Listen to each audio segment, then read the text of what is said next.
A poor girl mistook a millionaire CEO for a scammer, and what he did next shocked everyone. Before we start the story, tell us in the comments, which city are you watching from? Enjoy the story. Louisa Morris had just walked out of the little chocolate shop in the airport lobby. It had been her last job interview of the day. And just like the three before it, it ended with a polite no and a motivational flyer about never giving up. She walked through the terminal with her backpack hanging off one shoulder, her dignity slipping down her cheeks in the form of tears. Great idea coming to the airport to look for a job. Next stop, selling candy in the parking lot, she muttered. She was about to go through the last automatic door when something caught her eye. An older woman, maybe in her 70s, was struggling to pull a rolling suitcase and carry a heavy purse. A man in a light dress shirt and dark sunglasses was approaching her from behind, with a look that Louisa immediately judged as super suspicious. He leaned slightly forward and reached for her bag. She acted on instinct. "Hey, let go of her, you crook!" she shouted, swinging her backpack like it was a secret weapon. Before the man could react, Louisa slammed the bag into his back with all her strength. "Ow, what are you doing, you crazy lady?" he yelled, stumbling forward and grabbing his ribs. "Scammer! You're trying to rob this lady. I saw you! Someone call security." The older woman's eyes went wide. Her suitcase tipped over and a pack of cookies fell from her purse. "Rob me? He was just asking if I needed help." The man slowly turned around and took off his sunglasses like he was about to give a lecture on being falsely accused. "Help me understand. You thought I was a thief?" "Of course I did. You look just like those guys in scam documentaries. Who wears sunglasses inside an airport?" "People with style. And migraines," he replied. "Don't you think you're going a little overboard? And don't you think you should keep your distance from defenseless old ladies?" "Defenseless? That woman just offered me her self-defense cane. I'm traumatized." The lady watched the argument like she was enjoying a live reality show. "Young people, if you want, I can bring you both a coffee so you can settle this more calmly." The man sighed and reached into his blazer pocket. "Look, before you accuse me of organ trafficking or something," he said, holding out a business card. "Dylan Miller, CEO of Miller Enterprises. I'm not a thief." Louisa took the card slowly, still suspicious. "This card looks too fancy to be fake," she muttered. "But I'm still not totally convinced." "I got hit with a backpack and still have to prove myself?" He raised an eyebrow. "Tell me, do you attack a lot of people during the day, or am I just special? Only the ones who look like charming bad boys with criminal potential." He gave a short laugh. "Oh, so you do think I look charming? That's progress." She crossed her arms and looked at the card again. "Dylan Miller? Really a CEO? Google me. But maybe wait a few hours. If there's a headline like 'Man attacked by stranger at airport,' it's probably about me." She gave a small half smile. For the first time, she started to relax a bit. "All right, sorry. Kind of. I'll accept your partial apology," he said, putting his sunglasses back on. "And believe it or not, this was the most fun I've had all week." Then, with a small wave, he calmly walked away. Louisa just stood there, holding the card, her face burning with embarrassment and a hint of laughter. The next day, she had already walked through half the city handing out resumes.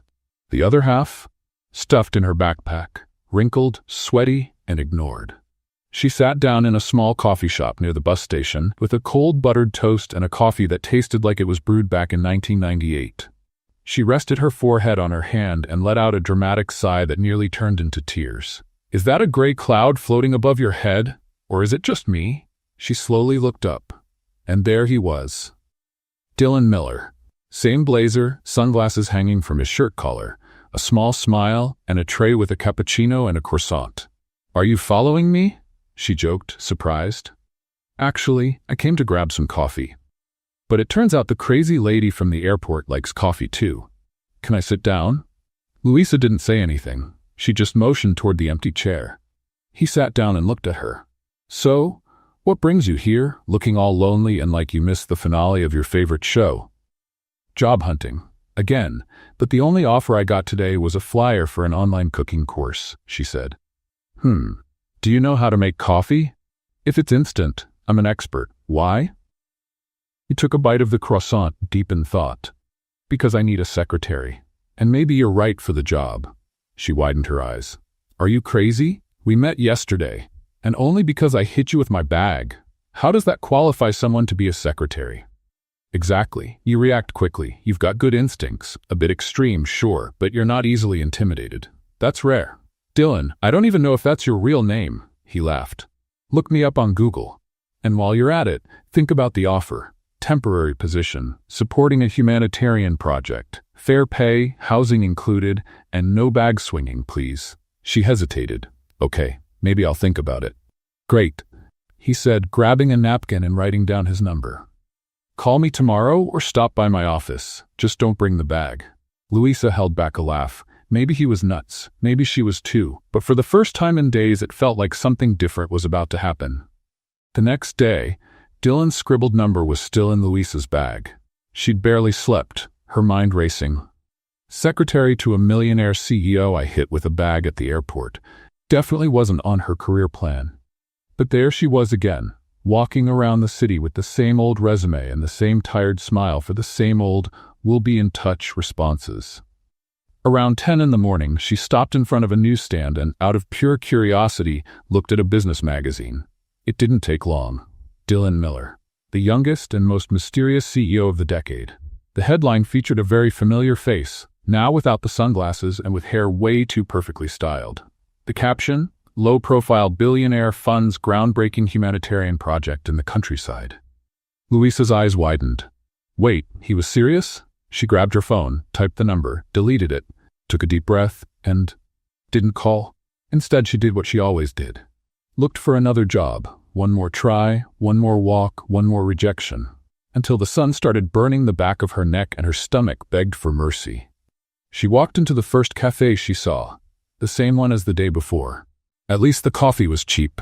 She sat in the same corner and ordered a cheese bread and a juice box. Rested her face in her hand and let out the deepest sigh of the month.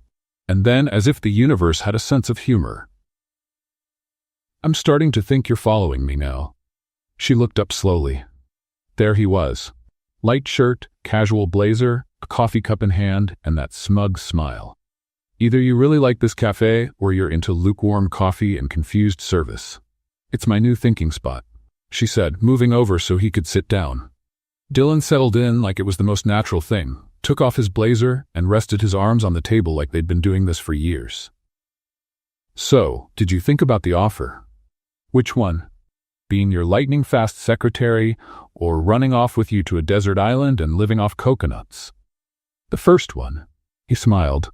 "We'll talk about the second later." She let out a short laugh. "I'm still trying to figure out if you're serious or if this is some sort of social experiment. I really do need a temporary assistant. I'm heading out to support a project in a rural area. It's remote, not easy to get to, and I need someone to help with translations, scheduling, and, well, just a reliable human presence. Translations? I only speak basic English, soap opera Spanish, and pizza menu Italian. That's already more than the last two assistants had. One of them thought bonjour was how you say good morning in Japanese." She laughed, then sighed. Stirred her juice with the straw, deep in thought. "Dylan, I don't even know you. Like, at all. You showed up out of nowhere, confused me, made me laugh, but I'm not exactly the ideal person for something like this."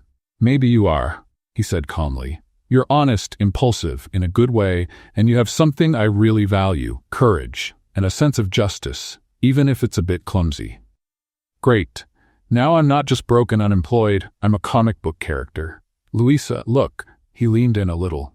"This isn't a forever job, it's a short-term mission. The place is safe, and there's a whole team taking care of things. You won't be alone. Just be there with me, and I'll pay you well. With a contract, okay? All legit." She crossed her arms. "And if I say yes, what happens?" "You fly out with me in 3 days. We'll go to a small town where I'm funding a school and a health center. We'll stay for about 2 weeks. You help me, and when you come back, you can say you work directly with the president of Miller Enterprises." Her eyes widened. "You do realize this sounds like one of those movie plots where the woman says yes and wakes up in a warehouse in the middle of nowhere, right? If it makes you feel better, I can sign a contract with a no-storage clause," he said with a smile. "Is that even a thing?" "I can make it one." Louisa bit her lower lip. Her head was screaming no, but her heart? Well, her heart had already started to laugh. Okay, but if I say yes, where am I going to sleep? Are you throwing me on a mattress in the back room? 3-star hotel. Private bathroom and breakfast included. Air conditioning too. With fresh bread or yesterday's leftovers reheated? Artisan bread. I'm almost convinced. And if you feel like hitting me with your backpack again, we can film it and turn it into an ad campaign. We'll split the profits. She laughed out loud, catching the attention of a lady sitting at the next table. You really are crazy, huh? A little, but functional and fair. She looked him in the eyes, and for the first time, she saw something that wasn't arrogance or a practiced charm. It was honesty. I don't have fancy clothes or experience with CEOs. I don't even know how to speak all proper. And that's exactly why I trust you. Louisa took a deep breath. She looked at her empty glass, the cheese bread she'd finished without noticing, and the napkin where he had drawn a smiling sun in the corner. She reached out her hand. Then, you've just hired your secretary. Dylan shook her hand firmly. Welcome aboard, Louisa Morris. They stayed silent for a few seconds until she added, just one thing. If you try to mess with me, next time I'll hit you with a frying pan. Appreciate the warning. The sky was gray the day they left, as if it sensed a twist was coming. Louisa showed up the meeting point, carrying a backpack that had clearly seen better days, wearing her nicest pair of jeans and a dress shirt borrowed from her neighbor. Her hair was tied in a messy bun, and her nerves were all over the place. I must be completely out of my mind, she muttered to herself, watching the black SUV pull up in front of her. The door opened smoothly, revealing Dylan in sunglasses, holding a coffee, looking like he just walked out of a cologne ad. Good morning, Miss Morris. Ready to regret this? Oh, I've been regretting it since yesterday, but now that I'm already on this sinking ship, let's go down in style. She tossed her backpack in the back seat and got in. The driver started the engine, and they hit the road. During the ride, the silence was broken with occasional teasing. What are you afraid of? Not surviving without Wi-Fi? Louisa asked, adjusting her seatbelt. I'm afraid you'll hit me with something else. You already used a backpack. I wouldn't be surprised if a thermos was next. Only if you deserve it. Well, that's progress. Before, you used to hit without warning. That was an act of good citizenship. Dylan laughed. It was the first time she'd heard that kind of laugh from him. It wasn't the usual sarcastic smile. It was light, almost genuine. The hours passed with jokes, jabs, and Dylan's failed attempts to get her to appreciate his weird taste in music, which ranged from Italian opera to video game soundtracks. This sounds like a final boss fight theme, Louisa mocked. Exactly. That's why it's perfect for investor meetings. Sounds more like a lightsaber duel in someone's backyard. Feedback noted. Just so you know, I've lost business partnerships for less. So you're more sensitive than you look? And you're sharper than you let on. When they arrived at the small town, they were welcomed by the local team working on the school and medical center. The place was simple, with dirt roads, colorful houses, and kids running around flying homemade kites. Louisa got out of the car and looked around, surprised. This place is beautiful. And it needed help. That's why I'm here. You mean you're doing all this out of kindness? Dylan shrugged.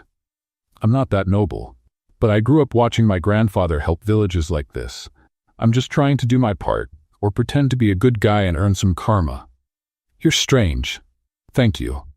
They were taken to the house where they'd be staying, a 2-story place, modest but cozy. Each had their own room. To Louisa's relief, who still wasn't fully convinced Dylan wasn't some eccentric lunatic with kidnapping tendencies. That night, after dinner with the team, Louisa went up to her room, threw herself on the bed, and let out a long sigh. She was exhausted, but oddly excited. Something about this place made her feel like she was exactly where she needed to be. She was almost asleep when she heard a noise in the hallway. Footsteps, then something like fast breathing. Curious, she slowly opened the door and peeked outside. There was Dylan, sitting at the top of the stairs, his hands trembling slightly and his forehead resting on his knees. She hesitated for a moment, then walked toward him. Hey, are you okay? He slowly looked up. There was no charm there, no sarcasm, just exhaustion. And something else? Fear? Yeah. I just need some air. Sometimes I get hit with something like this. Louisa sat beside him, quietly. "Want me to get you some water?" "No. Just stay here." So she did, without asking anything, just stayed. After a few minutes, he turned slightly and said, "When I was a kid, my older brother died. In a place kind of like this, we were working on a project with my grandfather. A silly accident, an expired medicine. No one knew what to do. It happened fast." Louisa stayed quiet. That explained a lot. His reserved way, the obsessive need to control everything to keep things perfect. "Is that why you decided to come back to these places?" she asked softly. "Partly. I wanted to fix what I couldn't back then. Even if it's too late now." She gently leaned her shoulder against his, a light, almost unintentional gesture. He didn't pull away. "You're not alone in this." He slowly turned to face her. His eyes were red, but still steady. "You're kinder than you let on, Louisa. And you're more fragile than you like to admit." Was that a compliment? That was a tie. He gave a faint smile. "Thanks for staying. I just figured if you fell down the stairs, I'd be the one stuck carrying you. Always so sweet, you. I do my best." They stayed there in silence, watching the dark sky through the hallway window. For the first time in a long while, Louisa didn't feel like she was just surviving. She felt like she was living. And Dylan? Well, he was starting to realize that the girl who once called him a con man at the airport might be the only person who could truly see him. Not the image the world had shaped for him. That morning, the sun peeked shyly through the clouds, casting golden tones over the clay rooftops and twisted trees of the village. Louisa woke up before her alarm. Not out of anxiety, but because she'd slept better than she expected. For the first time in weeks, she'd had a light dream, a distant childhood, free from bills or job interviews. She walked down the stairs quietly, trying not to make a sound. In the kitchen, she found a local man making coffee in an iron kettle and whistling an unfamiliar tune. She greeted him with a nod and a smile before stepping out the side door. Outside, the air was fresh, and the silence felt almost sacred. Children were playing in the distance, and a group of women washed clothes by the stream. Louisa walked toward the small trail leading to the cultivation field where locals cared for medicinal herbs. It was her first task of the day, to join the team's biologist, Mrs. Celia, in collecting and sorting plants for the new care center. But Dylan showed up before she reached the gate. "Up early?" he asked, appearing out of nowhere like a ghost in a slightly wrinkled blazer.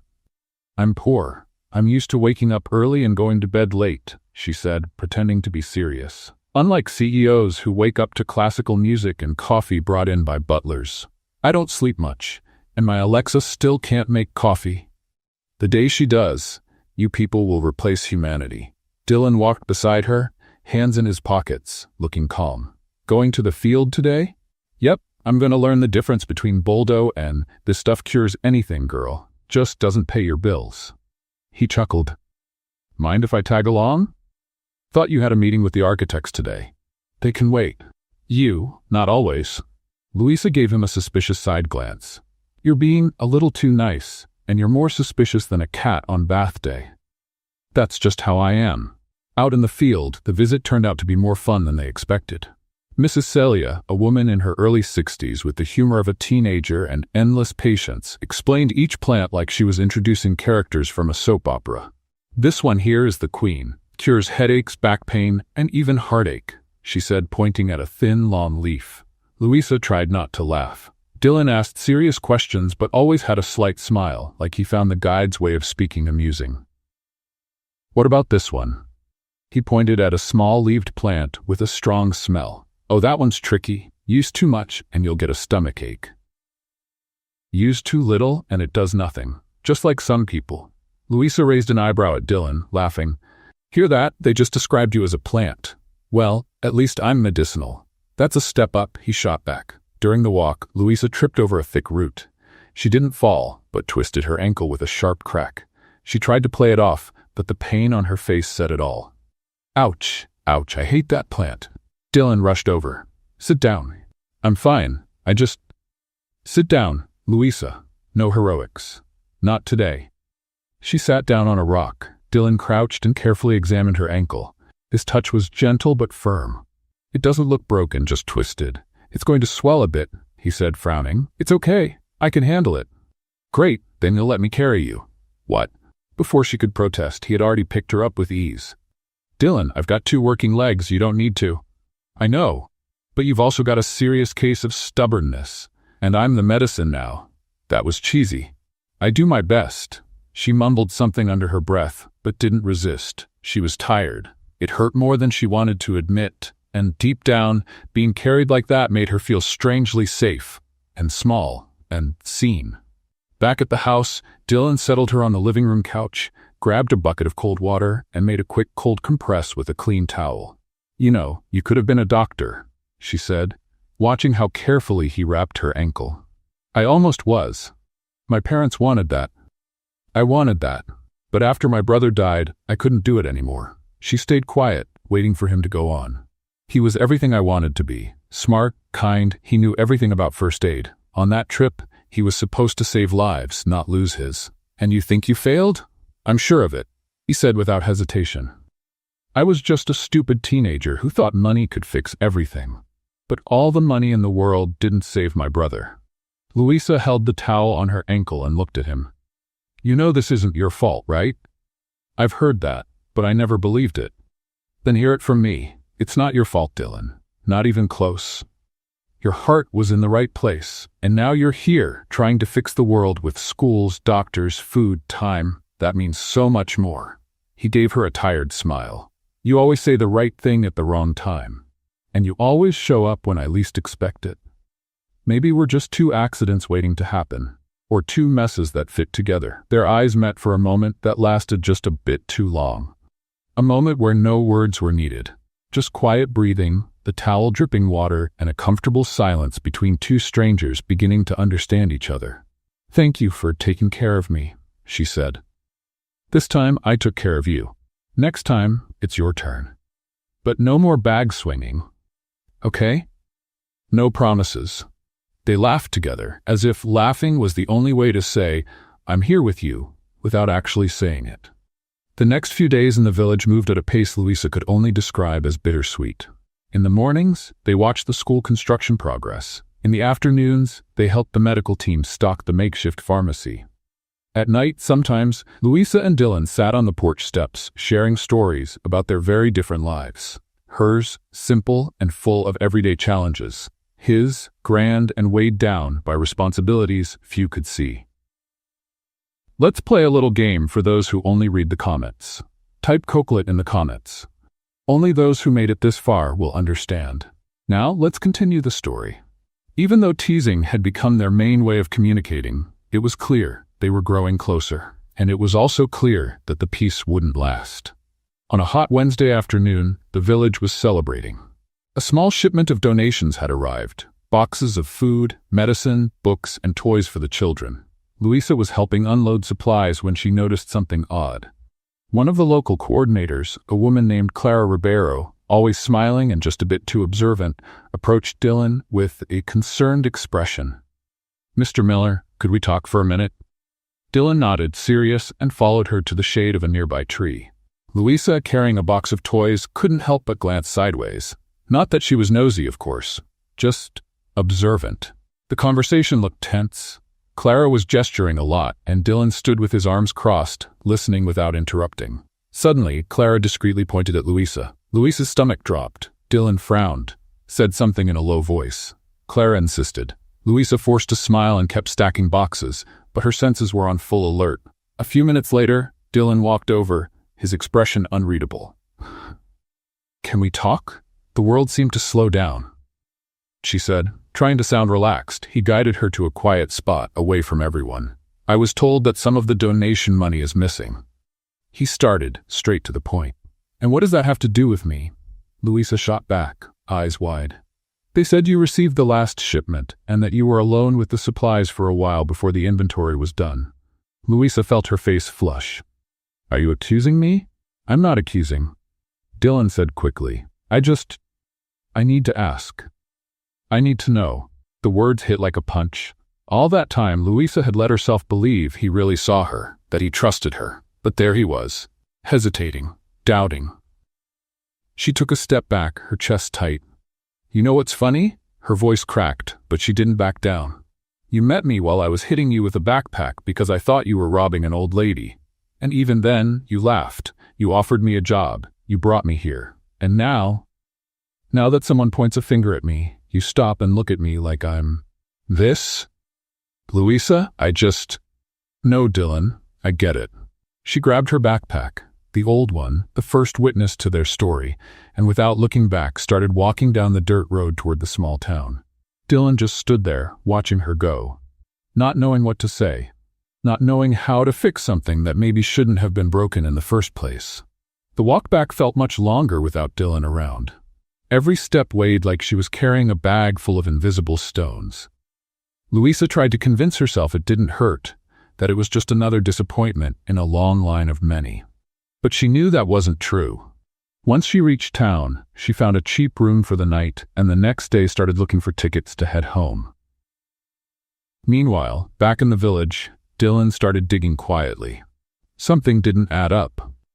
He checked records, talked to the volunteers, reviewed the makeshift security camera footage, and little by little, the truth came out.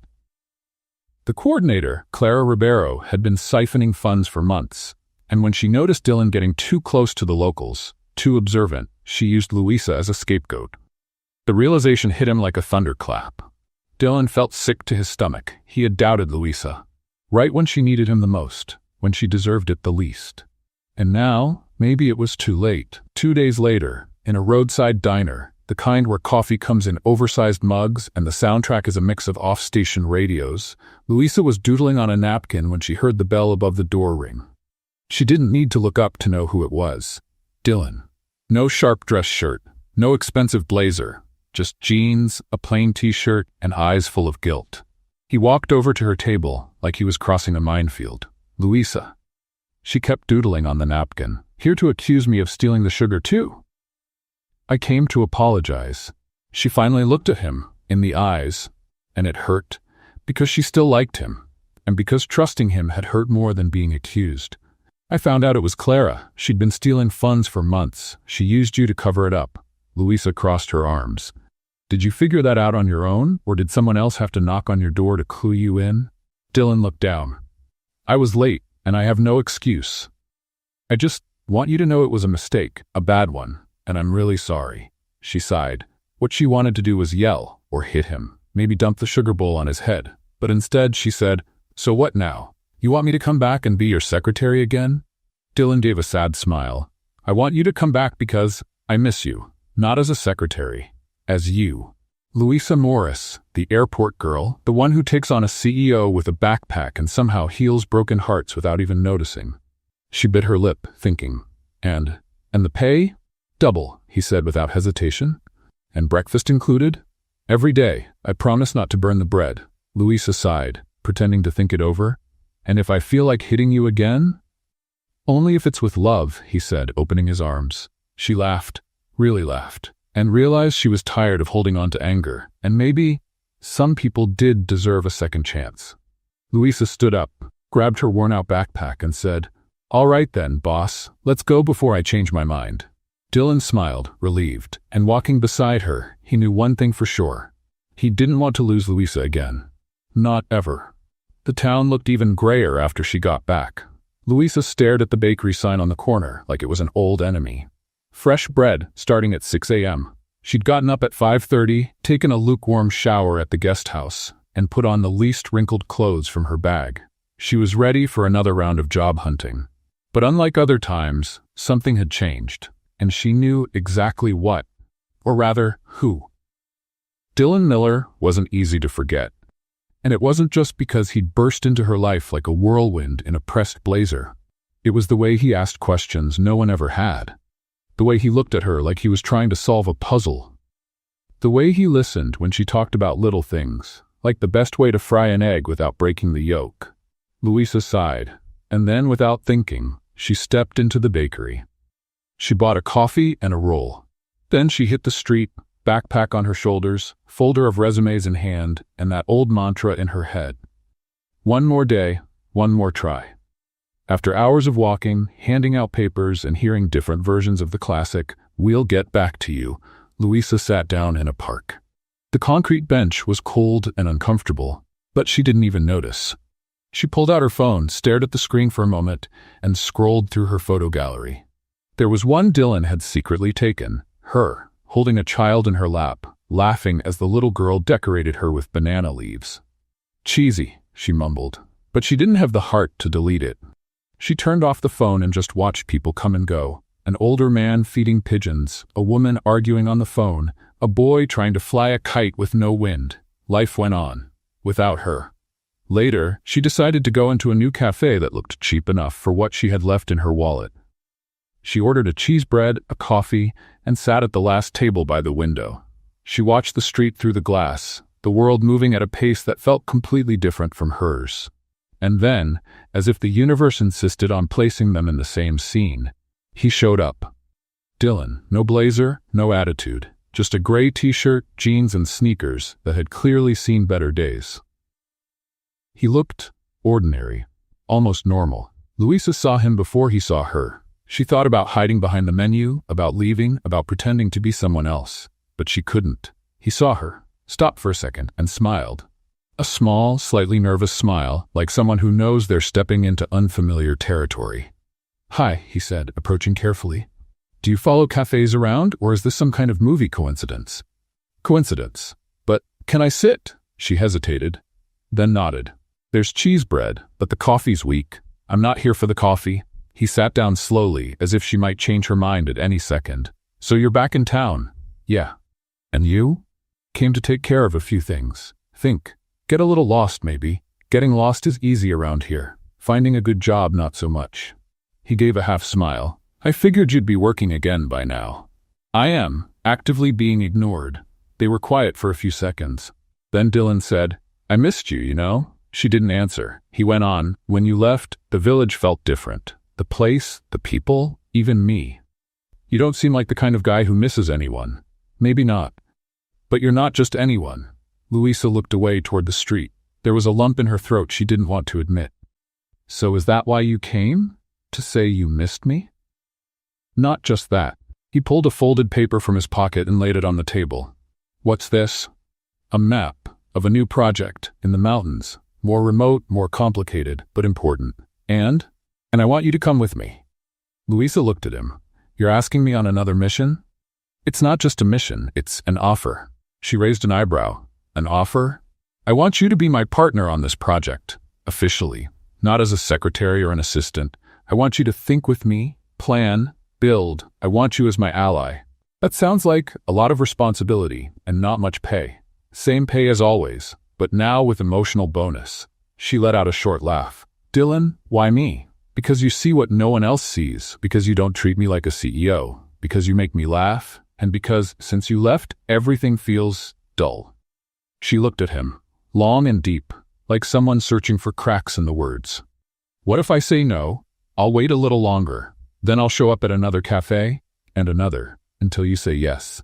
And if I say yes, I'll bring cheese bread every day, and you can pick the soundtrack for the trip."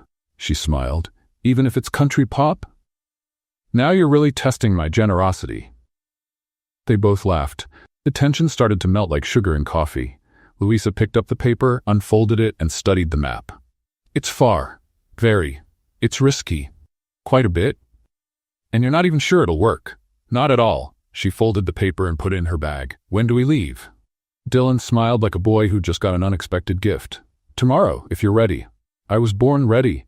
Just took a few years of stumbling to realize it." He looked at her like he wanted to say something more, like he had something long held inside. But he held back. "Thank you for trusting me again. Don't push it. It's trust in installments. With interest, high ones." The next day, Dylan showed up at the guest house door with a rental car, a big backpack and a crooked smile. "Ready?" "Never. But let's go." During the trip, the scenery began to change. From the busy city to open fields, dirt roads, and finally, mountains. Tall, green, majestic mountains. "This place looks like something out of a book," she said, gazing out the window. "And it's about to become a new chapter." "Feeling philosophical today, huh?" "That's your fault. Mine?" "You make me deeper and more sarcastic."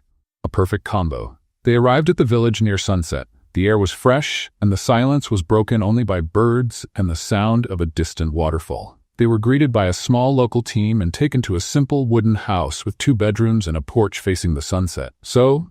Dylan asked as she explored the place. "I like it. Smells like a challenge. An old coffee. But we can fix that." That night they sat on the porch, blankets over their shoulders and mugs in their hands. "Louisa?" "Huh?" "Why did you say yes?" She thought for a moment. "Because I'm tired of chasing things that don't exist. And you." She turned to face him. "You're not perfect, but you're real. And I trust that.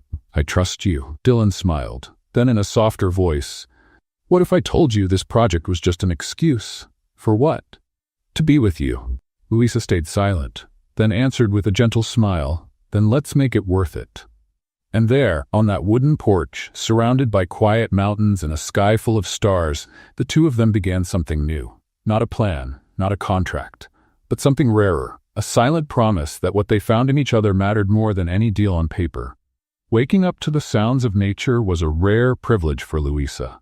For a moment, when she opened her eyes and saw the rustic wooden ceiling of their new place, she forgot they were in the middle of a humanitarian project in the mountains. She almost thought she was on vacation until she heard a quick knock on the door. "Louisa, you awake?" It was Dylan. "Depends. Is there coffee?" "There's a kettle with warm water and a pack of crackers. Paradise is right there in the kitchen." "Then yes, I'm up." She got up laughing, put on sweatpants, and left the room. In the small makeshift kitchen, Dylan was wearing a floral apron, clearly borrowed, and stirring something in a pot with what looked like confidence but smelled like disaster. "Can I ask what you're doing?" "Oatmeal." "That smells burnt." "It's a rustic touch. Smoky." "Dylan, you're great at saving communities, but in the kitchen, you're a health hazard. Good thing we've got a cook on duty then," he said, handing her the spoon. "Want to try it?" Louisa looked at the spoon like it might be toxic, then chuckled and accepted the challenge. Tasty," she said, swallowing hard. "Tastes like childhood, abandoned." Dylan laughed, rinsing the spoon. "Okay, we'll call this a symbolic breakfast. The real food comes when the volunteers get here." After eating what they could and laughing just enough, they headed to the new construction site, a school made of wood and stone on what used to be an overgrown lot. The structure was starting to take shape, but there were still plenty of challenges. "That foundation looks crooked," Louisa said, pointing to the left corner of the site. "If it rains hard, this'll sink. I noticed too. I called the engineer to recheck the numbers." "That's great, boss," she teased. "Learning to delegate. After you gave me a lesson on how to use a hoe without looking like a tourist, I figured I should listen more. See? Living with me changes lives." "It does." "Mine's already turned upside down." Louisa looked away but couldn't hide her smile. In the days that followed, a routine settled in. They woke up early, organized supplies, held meetings with the locals, and assigned tasks. At night, they sat on the porch and talked about everything, from international politics to rice pudding recipes. But something lingered in the air. A silent tension, a growing urge to close the gap between their chairs on the porch. A glance that lasted half a second too long. And then, on a rainy afternoon, while checking supply boxes inside one of the storage rooms, the unexpected happened. "Hey, hold this box, it's heavy," Louisa said, handing over a container of medicine. Dylan took the box, but it slipped a bit. Reflexively, he grabbed her with one arm, and his other hand landed on hers. Neither of them moved. The box hit the ground with a dull thud. Louisa looked at his hand over hers, then looked at him. "Why are you holding me?" "For safety." The box already fell. "I know." Silence. "So, still about safety?" "No. Now it's impulse." She laughed, a little nervous, but she didn't back away. "If I punch you right now, it'll just be a reflex." "I'll take the risk." He stepped closer. Their faces were so near she could feel the warmth of his breath. "Dylan, just tell me if this isn't the right time, and if it is, then I'll try not to ruin it." The kiss happened slowly, with hesitation and urgency all at once. It wasn't planned. It wasn't forced. It was inevitable. When they pulled back, Louisa still had her eyes closed, and when she opened them, Dylan's face was serious, but his eyes held a new kind of light. "Was that a mistake?" he asked. "No, but it's a problem." "Why?" "Because now everything's more complicated. Or maybe simpler." "Do you always see the glass half full?" "I see you, and that's enough for me." In the days that followed, they tried to act like nothing had changed, but everything had. The way his arm brushed hers in the kitchen. The way she said good morning with a softer smile. The little jokes, the long silences. It was all telling. And then came the crisis. One of the village kids showed up with a high fever. Soon after, 3 more. The care center wasn't ready yet, and the doctor who was supposed to arrive that week was delayed due to logistics. Louisa jumped into action. She set up an emergency room, made makeshift beds with blankets, and worked with basic meds and thermometers. Dylan handled communication with the central team, trying to get help faster. That night, Louisa barely slept. She paced back and forth, checking on the kids, writing down symptoms. She felt the weight of the world on her shoulders, and even more because now that world was shared with him. Around 3 in the morning, Dylan walked into the room, eyes red from exhaustion. "How are they?" "Fever's under control for now, but I don't know how long we can keep this up. I asked for outside help. A volunteer group is already on the way. They should be here in the morning." "Good. Until then, we turn into superheroes." Dylan stepped closer and touched her shoulder. "You already are. You always have been." She looked at him, and for the first time since the kiss, she didn't look away. "I'm scared this whole thing could fall apart. That we'll fail." "You might fail at a lot of things, Louisa, but never at trying. And with you, what if I mess up with you? Then we'll mess up together, but I promise, I won't let you go." She smiled, tired but touched. "Thank you." "For what?" "For being here.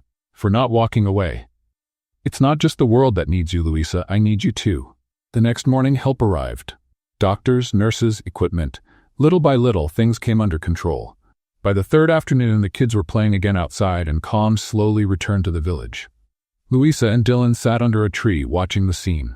"You know, I almost left again?" she said, looking off into the distance. "When?" "That night with the fever. I felt so helpless. Thought maybe you'd be better off without me." "Louisa, but then I looked at you, running back and forth trying to help, trying to fix things, and I realized, you're scared too. But you don't run from it. And I didn't want to run from that. You're braver than you think. And you're more human than you let on." He took her hand, gently intertwining their fingers. "Louisa, I don't know how this ends, but I want to try, for real." "Me too. Even if it goes wrong, then we'll get it right by trying," he smiled. And so did she. And in that moment, under that tree, without any dramatic kisses or movie-style declarations, they made a silent promise that no matter what came next, they would face it together. Like 2 stubborn, brave, and slightly offbeat survivors of fate. Back in the city, everything felt louder, grayer, and strangely small. After weeks in nature, helping communities, and facing emergencies firsthand, walking through crowded streets full of honking and flashing signs felt almost offensive. Dylan drove in silence, eyes fixed on the traffic. Louisa sat beside him, watching tall buildings pass by the window like she was returning to a world that no longer felt like hers. "I already miss the smell of eucalyptus," she said, breaking the silence. "And I miss the burnt food from our makeshift kitchen," Dylan replied, half smiling. "Come on, admit it, it was the best smoked oatmeal you've ever had." "If that was oatmeal, then it's the only time someone's tried to poison me with breakfast." She laughed, and so did he. But there was something different this time. Something softer. The kind of laughter that comes not just from a joke, but from remembering a moment that meant something. They parked in front of the Miller Enterprises building. Tall, mirrored, cold, a stark contrast to the mountains. Louisa swallowed hard as she stepped out of the car. "Wow, this place feels more intimidating now." "It's just a building," Dylan said, pulling her suitcase. "To you, maybe. I still feel like I'm going to trip in the lobby and knock over some executive with my backpack. If that's going to happen, let me know. I'll bring popcorn." They walked in together. The employees paused for a second, surprised to see Dylan actually smiling, and with someone. Someone even whispered something. But he didn't care. For the first time, he walked through that place as someone who had returned from something greater and was ready to change everything. The following days were a mix of adjustment and reflection. Dylan seemed different. Meetings kept happening, emails piled up, but there was something different in his pace. The cold, calculated, straightforward CEO was still there, but now he took pauses, he listened. His silences were longer, and his answers less automatic. Louisa noticed. and so did the staff. "What happened to the boss?" one of the assistants whispered in the hallway. "He even asked how my weekend was." "Maybe he's running a fever?" another joked. "No, he's in love." Louisa pretended not to hear, but it was impossible to ignore. She herself had come back changed. Before, she carried a resume like a sign that said, "Please accept me." Now, she carried stories, small scars on her ankle, a confidence that didn't come from diplomas, but from surviving, from showing up. She didn't have an official title yet. Dylan kept saying she was free to create her own. But for now, she just wanted to watch, understand, see up close what he did and how she could do it better. One Wednesday afternoon, while organizing reports in the small, bright office Dylan had given her, Louisa heard a knock at the door. "Are you busy?" he asked, holding a glass of juice. "Always, but I multitask. Come in." He walked in and sat in the guest chair like a client. "I wanted to show you something," he said, pulling an envelope out of his backpack. She raised an eyebrow. "You carry a backpack now?" "Side effect of spending time with backpackers," he said, handing over the envelope. Inside were a few papers and an architectural sketch. "What's this?" "A new project." "But personal." She looked through it. It was a draft of a community center, with a play area, medical offices, a reading room, and a greenhouse. "Looks like a full social center." "Yeah, for a nearby community. A poorer neighborhood. I heard there's an abandoned lot that could be put to good use." "And you want to do this?" "I don't want to. I'm going to, and I want you to run it with me." Louisa looked at him. There was honesty there, and quiet hope. "Are you offering me a job now?" "I'm offering you a purpose. The job title can come later." She picked up the paper slowly. "I'll do it, but under one condition." "What's that?" "That you stop looking at me like that every time I say yes to something." "Like what?" "Like you're in love." He didn't answer right away, just smiled. "And what if I am?" Louisa looked away, pretending to rearrange the papers. "Well, that complicates things, or makes everything better." She shook her head. "You were easier to deal with when you only made exploding oatmeal. And you were more predictable when you kept calling me a con artist. Kind of miss that version of me." "I don't," he said firmly. "I like who you are now." She didn't say anything, but inside, her heart was on fire. That night, Louisa stepped out onto the balcony to get some air. The wind was cold, but the quiet was welcome. The city below was busy as always, but up here, it felt like time had stopped. Dylan showed up a few minutes later. "You okay?" "Just thinking." "Want help?" "You already help just by being quiet sometimes." He leaned against the railing next to her. "I've been thinking about a lot," he said, looking out over the lights. "About what I want, who I am outside of meetings, what I feel." "And what do you feel?" He looked at her, his face serious. "No jokes this time. That life makes more sense with you in it." Louisa held her breath. "Dylan, I know this isn't the perfect moment, that there's a lot going on, but I had to say it." She nodded slowly. "I've been thinking too, and maybe for the first time I'm not scared of what's next." He smiled and held out his hand. "Then stay with me, in this project, in this crazy ride, in this life." Louisa took his hand. "I'm already here, Dylan, and I'm not going anywhere." They stood there, hand in hand, looking at the city. It was the middle of the night when Louisa woke up, startled by her phone vibrating nonstop. For a moment, she thought she was back in the village, about to handle another emergency with a feverish child. But no, she was in her small apartment, overlooking a completely unglamorous parking lot. The name on the screen blinked. Mrs. Amelia, doorkeeper of Dylan's building. "Hello?" Louisa answered, her voice groggy. "Miss, I'm sorry to call this late, but I thought you should know." Mr. Dylan ran out of the building. He looked really upset. There were some reporters outside saying things. He got in his car and left without a word. Louisa sat up in bed. "Reporters? Yeah, 4 of them. With cameras, microphones, talking about some old scandal. I didn't get all of it." But Dylan went pale. "I thought I should let you know." She thanked the caller and hung up. Her heart was racing, her head spinning. She thought about calling him, about going to the building. But something made her open her phone's browser instead. And there it was. Old scandal resurfaces. CEO Dylan Miller, accused of covering up failures in humanitarian projects funded by his company. Leaked documents reveal the truth. Louisa read in silence. Every word felt like a stab. According to the article, a project funded by Miller Enterprises years ago had serious flaws in the construction of a medical center.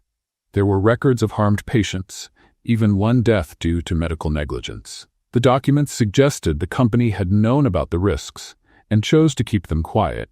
She knew this had happened before Dylan became CEO, but did he know? Had he chosen to stay silent? Her hands were shaking, her head was spinning. Memories of the village, the laughter, the promises made at the foot of the mountains, all tangled up with a fresh wave of doubt. Hours later, now morning, Louisa went to Miller Enterprises headquarters. The atmosphere in the building was tense, with people in impromptu meetings and reporters camped outside. Upstairs, she found Dylan's personal assistant, visibly shaken. He left before dawn. Didn't say where he was going, just told me to cancel everything. Louisa thanked her and walked into his office. It was empty, but there was an envelope on the desk with her name handwritten on it. Heart pounding, she opened it. Louisa, when I met you, I thought you'd be the most unpredictable part of my life. Now I realize you're the most steady part. Before this story grows any bigger, I need to step away. Not out of fear, but because this isn't about me. It's about the projects we still have to complete, about the people who need them to continue. If I stay, the media will turn this into a circus. If I disappear for a few days, maybe they'll focus on what truly matters. I didn't want to leave without saying something. But I also couldn't look you in the eye knowing I was letting you down. I'll be back soon. And when I return, if you're still here, I promise I'll tell you everything, Dylan. Louisa sat in his chair and read the letter 4 times. The words felt honest, but honesty sometimes wasn't enough, and she knew that better than anyone. In the days that followed, Dylan vanished. No emails, no messages. Louisa tried to carry on with the work. The community center was still a priority. But there were too many gaps. Gaps no one else seemed to notice, only her. The walls might have been standing, the plans underway, but inside, everything felt quietly incomplete. That's when she decided to look for the only person who might know where Dylan was, his grandfather, Mr. Benjamin Miller. She had briefly met him at an event, a refined, straightforward man with the kind of gaze that sees through lies. She found a number, made a call, and arranged a meeting. "You've got courage," Benjamin said as she arrived. "No one from the press tried to call me, but you came here in person. I'm not here as a journalist. I came as someone who cares about your grandson." They were sitting in a quiet garden behind an old mansion. Benjamin served tea, the kind of man who kept his manners even in a crisis. "Did he tell you about the 2015 project?" the gentleman asked. "No. But I read about it, and he disappeared before he could explain." Benjamin sighed. Back then, Dylan wasn't CEO, he was just an intern, sticking his nose where it didn't belong. When the problem started, he tried to report it, but the board shut it down. He was pushed aside. "When I took over the company from my son, I brought Dylan back, and he became the man you know." So he tried to stop it, and failed. And he's been carrying that ever since. The guilt, the helplessness, the thought that he should have done more. He doesn't disappear out of shame. He hides because he's afraid of letting down the few people who truly believe in him. Louisa felt a lump in her throat. "Do you know where he is now?" "I do, but I won't tell you." Her eyes widened. "Why not?" "Because if you truly want to find him, you'll know where to look. Because only someone who really understands him knows where he runs when everything falls apart." She left angry, and with a heavy feeling in her chest that only kept growing. She stayed up all night, turning over memories in her mind. She remembered the day Dylan had that breakdown on the stairs, back in the village. The place where he said he felt closest to his brother. The smell of wet earth, the mountains, the twisted trees. And then, she realized, the road. The same road that led to the village where it all began. The next morning, she got in a car and drove for hours. The path was familiar, but her anxiety made everything feel new and uncertain. By the time she finally reached the village, the sun was already beginning to slip behind the hills. And there he was, sitting on the porch of the school under construction, hair messy, beard unshaven, his expression lost in the distance. She got out of the car without saying a word, just walked toward him. He saw her, stood up, but didn't move. "So this is where you come to hide?" she said, her voice trembling. "This is where I remember who I want to be," he replied. I read your letter. And you came anyway? She nodded. You should have told me everything sooner. I know, but I was afraid. Afraid of losing you. Louisa took a step closer. We only lose what we leave behind, and I'm here. Doesn't that mean something? He looked at her like he was seeing light after days in the dark. I still want you in this with me, even when everything feels like it's falling apart. Then stop running. Face it with me. He held out his hand. Can you forgive me? She took it. Only if you promise that next time you run away, you take me with you. They laughed, and he pulled her into a tight hug, strong, real. The sky above the village was cloudy, but Louisa felt something light in her chest. Since finding Dylan again on that porch, the two of them had started walking side by side once more, with no rush, no promises, but with something stronger than words, a quiet choice to stay. Let's have a little fun with those who only read the comments. Type coffee in the comments. Only those who got this far will understand.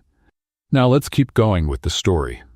That morning, after a quick breakfast of leftover bread and butter softened by the sun, they went out for a walk. Just a walk. As if the whole world could wait a few more hours. You know what I realized? Dylan said, kicking a little stone along the dirt road. That you don't know how to make coffee? Louisa teased, smiling. I already knew that. I'm talking about something else. About me. Oh, then it's serious. Go ahead. I've always chased the idea of being someone important. The successful CEO, the responsible grandson, the guy who fixes everything. But with you, I don't need to be any of that. Just an ordinary guy with dirty sneakers. Just someone who can listen and laugh at himself. Someone who can mess up and still be accepted. Louisa walked in silence for a few steps. Then she replied, I realized something about me too. What is it? That I always felt like I had to prove something to the world. That being poor, simple, without a fancy degree, put me behind everyone else. But when I walked into that village with you, I saw that I didn't need to race. I was already on the right path. Dylan stopped, turned to face her. You're stronger than you think. And you're more vulnerable than you show.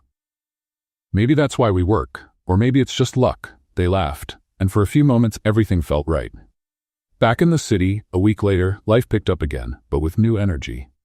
Dylan returned to leading projects with a different view, more collaborative, more aware. Louisa now had a title, Social Impact Coordinator. Sounds important, she said when she saw her new badge. It is, because you are, Dylan replied, handing her a mug that read, Chief of Reality. But not everything was celebration. One Friday night, while they were sorting through papers in her office, Dylan got a call from his grandfather. I need you to go to Germany for a few days, Benjamin said over the phone. There's a conference with our European partners, and you're the only one who can convince the board that the company is still trustworthy. Dylan turned to Louisa. My grandfather wants me to go right away. It'd be 4-5 days at most. She nodded. Of course, go. I was thinking of taking you with me. She looked at him. Germany? I barely speak English. What would I even do there? Be yourself, and that's enough to keep me sane. Louisa smiled, but then grew serious. Dylan, I don't know. We just found our way back to each other. And you know I'm still trying to find my place here. Going to another country right now feels like too big of a step. He nodded slowly. I understand, really. Go. Do what you need to do, and when you come back, we'll pick up where we left off. Promise? Only if you promise to come back. He came closer, holding her hands. I promise. Dylan left 2 days later. At the airport, their goodbye kiss was long, silent, and full of promises neither of them dared to say out loud. Louisa went back home with the strange feeling that a part of her had boarded that plane. During the first 2 days, they messaged each other constantly. I arrived. It's freezing, but the croissants are good. It's hot here. And the bakery burned the bread again. Come back soon. On the third day, the messages slowed down.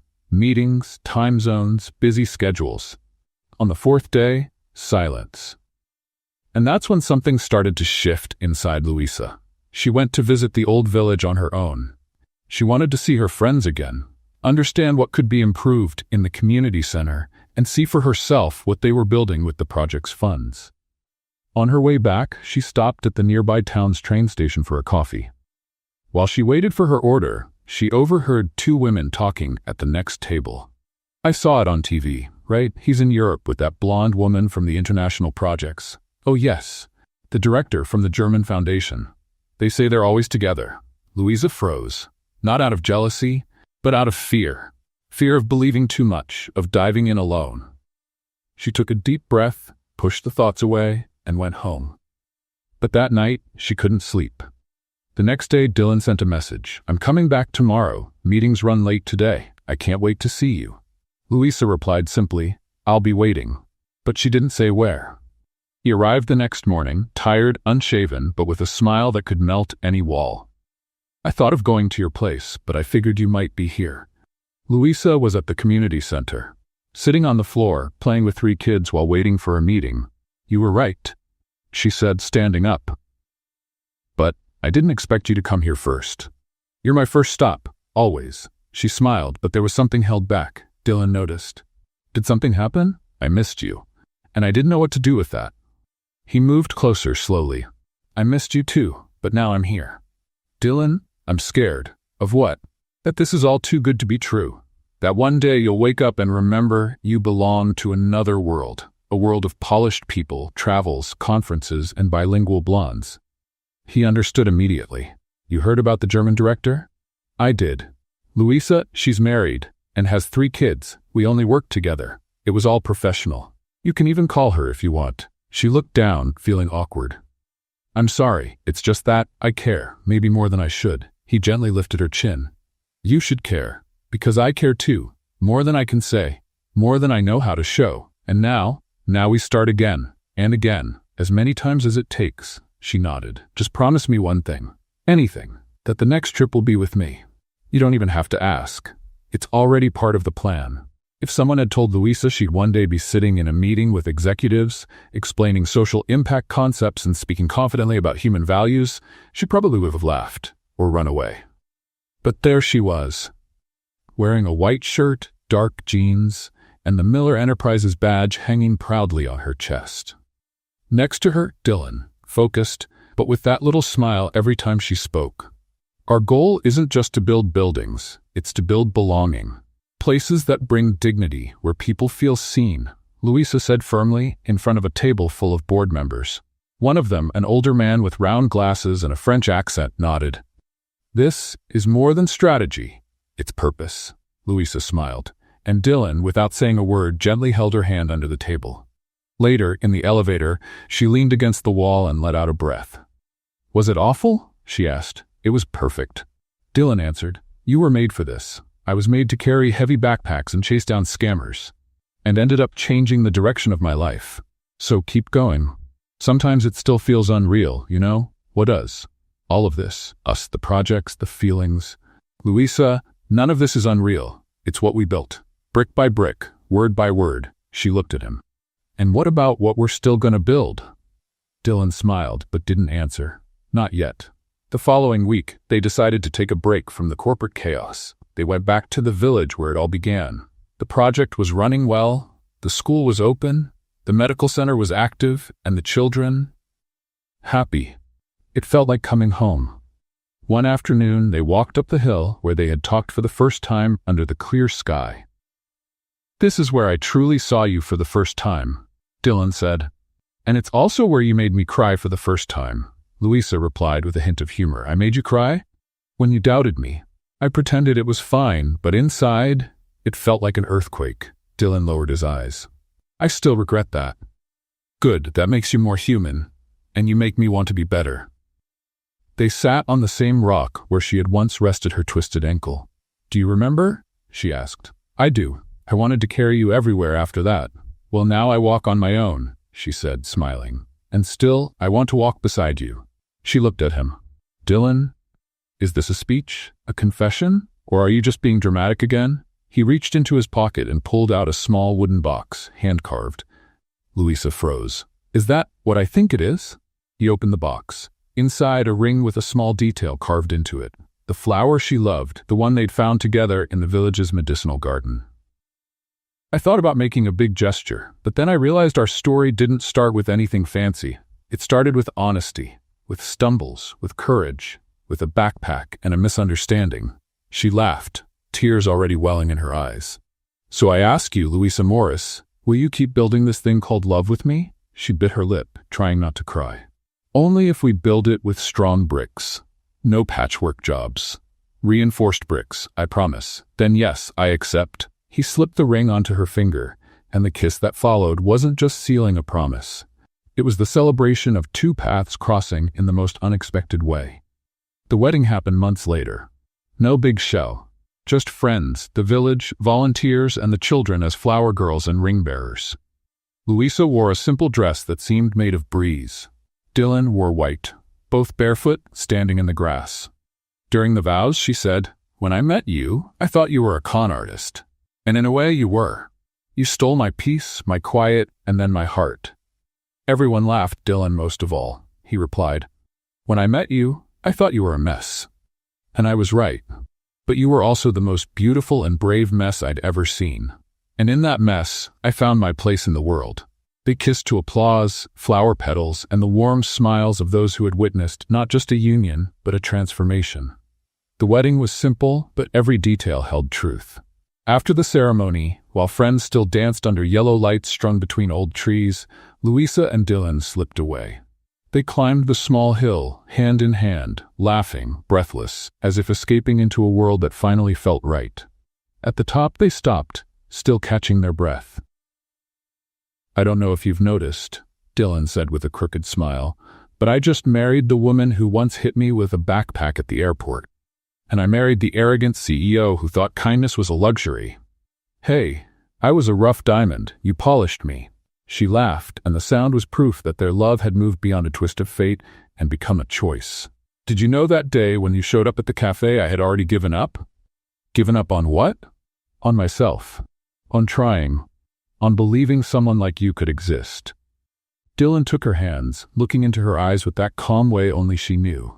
"And that same day, I'd just been told I was a good investor, but a lousy human being.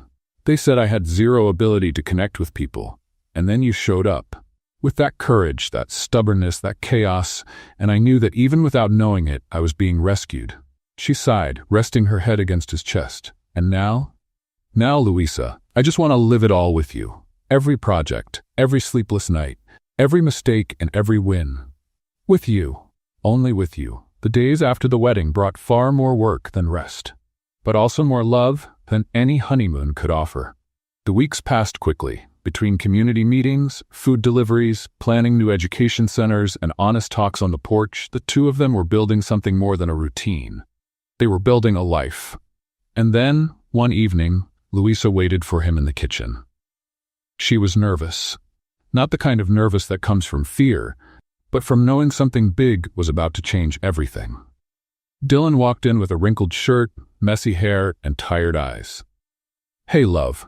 What a day," he began but stopped when he saw her nervous smile. "Hey, will you sit with me?" "Of course. You've got that look. Did something happen?" Louisa took a white envelope from her pocket and silently handed it to him. Dylan opened it. It was a test result. He took a few seconds to react. "Is this?" She nodded, eyes brimming. "Yes, we're going to be 3. Dylan stayed quiet for a moment. Then he got up, walked around the table, and hugged her tightly, his face buried in her neck. "I thought my heart couldn't hold any more love. But now it's overflowing." "I'm scared," she admitted softly. "Me too. But it's the good kind of fear. The kind you feel when you're about to live the greatest love of your life." They stayed like that for a while, just breathing together, already forming their first moment as a family. Louisa's pregnancy wasn't full of glamour or Instagram posts, but it was beautiful. At every ultrasound, Dylan got emotional. Every time the baby kicked, he talked to her belly like their daughter could already understand. "Did you know your dad used to be a boring CEO before you came along?" "She doesn't need to know that," Louisa would joke. "She needs to know you changed me, and now she's going to change both of us." When they found out it was a girl, Louisa made a suggestion. "How about Clara?" "Clara," he repeated, testing the sound.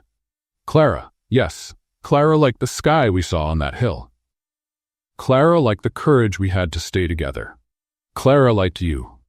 In the last week of her pregnancy, Louisa had a very specific wish. She wanted to return to the village. She wanted their daughter to be born where it all began. "Don't ask me why. I just feel like it has to be there." Dylan didn't question it. He took care of everything, talked to the doctors, put together a support plan, and prepared their old house in the village. "It's going to be okay," he said, holding her hand during the trip. "Even if I yell at you, especially if you yell, that's how I'll know we're doing this right." Clara was born on a sunny morning with the windows wide open and the scent of fresh grass filling the room. Louisa cried. Dylan cried. The nurse cried. When he held his daughter for the first time, his hands were shaking. "Hi, little one. It's me. The guy your mom thought was trying to rob an old lady at the airport. But actually, I was just waiting for you." Clara, eyes closed and face calm, seemed to be listening. Louisa watched from the bed, her heart full. "You're going to be a wonderful father," she said, "only because I have you to guide me." He sat down at the edge of the bed and pressed his forehead to hers. "Thank you for everything, for giving us this love. We built this together, brick by brick, message by message, care by care." The next few months were chaotic. Sleepless nights, diapers, colic, and an avalanche of emotions, but they were also the happiest months of their lives. Dylan learned how to change diapers with surprising skill. Louisa learned to trust her instincts more than any book. And Clara grew with her mother's bright laughter and her father's calm eyes. "She's going to have your personality," Dylan would say, "and your stubbornness, and our courage. We're each other's biggest adventure, and now, our best creation." One late afternoon, sitting on the porch of the village house, Clara sleeping in Dylan's arms and Louisa resting her head on his shoulder, the world felt at peace. "Remember when you said you were a mistake?" she asked quietly. "I was a necessary mistake. No, you were the plot twist I didn't know I needed, and you were the lucky break I didn't know I deserved." She kissed him gently. "I love you, Dylan. I love you, Louisa, and I love everything we built. Even the hard parts, even the chaos, especially because of the chaos. Because it's in the chaos that we find out who really wants to stay." They looked at each other. Then they looked at Clara, sleeping peacefully, as if the world was too light to worry about. And it was, because now her world was made of love. From a mother who learned to love herself by being loved. From a father who learned to love by taking off his armor. From two people who met at an airport, between a backpack and a misunderstanding. And who now, there on that porch, were three. An unlikely trio, but absolutely perfect. What did you think of Dylan and Louisa's story? Leave your thoughts in the comments. On a scale from 0 to 10, how would you rate this story? Subscribe to the channel and turn on notifications to follow all our stories, and make sure to check out more touching stories by clicking right here on the screen.